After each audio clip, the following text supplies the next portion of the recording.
भारत में 150 मिलियन से ज़्यादा यानी कि 15 करोड़ से ज़्यादा ऐसे मोबाइल यूजर हैं जो डेटा का प्रयोग नहीं करते।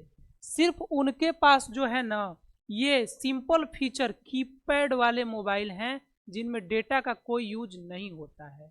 लेकिन भारत की जो टेलीकॉम कंपनियां हैं, इन्होंने लूट मचा रखी थी अभी तक। और ये क्या करते थे कि जितने भी आप प्लान देखेंगे ना, उसमें डेटा प्लान पक्का रहता है, आप चाहे डेटा यूज करें और चाहे नहीं करें। इन सब को देखते हुए और ये 15 करोड़ यूजर को देखते हुए ट्राई ने बहुत बड़ा फैसला लिया है।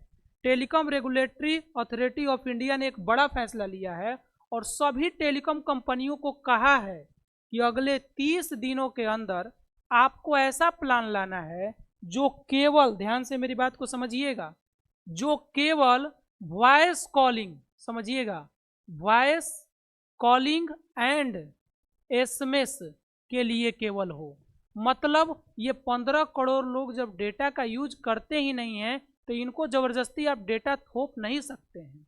हालांकि ट्राई के इस फैसले से लगभग सभी टेलीकॉम कंपनियां क्या हैं, नाखुश है, सिर्फ एक कंपनी को छोड़कर जिसका नाम है बीएसएनएल। ये कह रही है कि नहीं, ये बिल्कुल सही है और हम ऐसा चाहते हैं कि वॉइस कॉलिंग और एसएमएस वाला स्पेशल एक प्लान हो। लेकिन ये जो कंपनियां हैं ये नहीं चाहती हैं ऐसा, और ये ट्राई के इस फैसले से नाखुश है। इनका कहना है कि जो भारत डिजिटल भारत बनने में तेजी से अग्रसर है, उसमें क्या लगेगा, एक ब्रेक लगेगा। हम लोग तो ये चाहते हैं कि भारत में 2G को क्या कर दिया जाए, बंद कर दिया जाए, क्योंकि जिससे कि 2G वाले लोग जो है ना 4G में शिफ्ट हो जाए। ऐसा इसलिए कह रहे हैं क्योंकि 4G वाले कुछ लोग जो है ना 5G में शिफ्ट हो रहे हैं, तो ये जो गैप बन रहा होगा वो 2G वाले लोग भर लेंगे। हालांकि ट्राई ने कहा है कि नहीं, आपको क्या करना पड़ेगा कि वॉइस कॉलिंग और एसएमएस का स्पेशल प्लान 30 दिन के अंदर, यानी कि लगभग 23 जनवरी के आसपास मार्केट में आपको देखने को मिल जाएगा। एक और चीज मैं बताता हूँ, ये जबरदस्ती डेटा थोपने का बेनिफिट क्या था।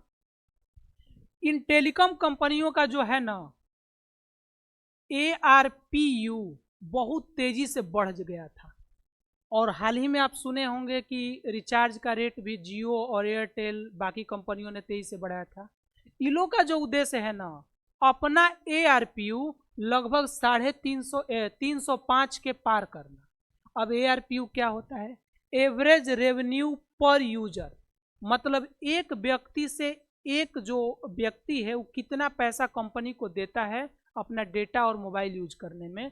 तो अभी जो है ना फाइनेंशियल ईयर 2024 का रिपोर्ट, इसके अकॉर्डिंग एयरटेल ना अपने प्रत्येक कस्टमर से ऑन एवरेज 209 रुपया लेता है, और जियो जो है अभी 200 से कम लेता है।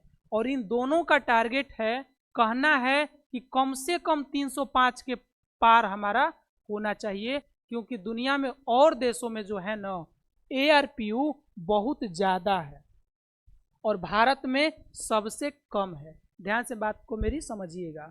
ट्राई ने कहा कि ठीक है, ये तो अलग मैटर है, लेकिन आपको उन लोगों को ध्यान रखना होगा जो 15 करोड़ की आबादी है और जिनके पास सिंपल फीचर वाले फ़ोन हैं, जिनमें डेटा का यूज नहीं होता है। और आप ऐसे भी देख लीजिए, पाकिस्तान है, बांग्लादेश है, यहाँ तक कि अमेरिका है, वहाँ पर भी बिना डेटा प्लान के बिना डेटा के रिचार्ज प्लान संभव है।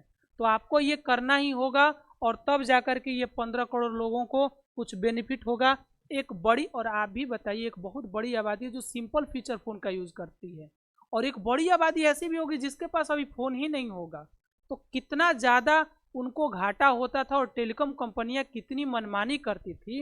हालांकि इस फैसले से एक 15 करोड़ लोगों को एक राहत की सांस मिलेगी, और जिस चीज़ का वो यूज नहीं करते हैं उनके लिए उनको पेमेंट देने की कोई ज़रूरत नहीं पड़ेगी।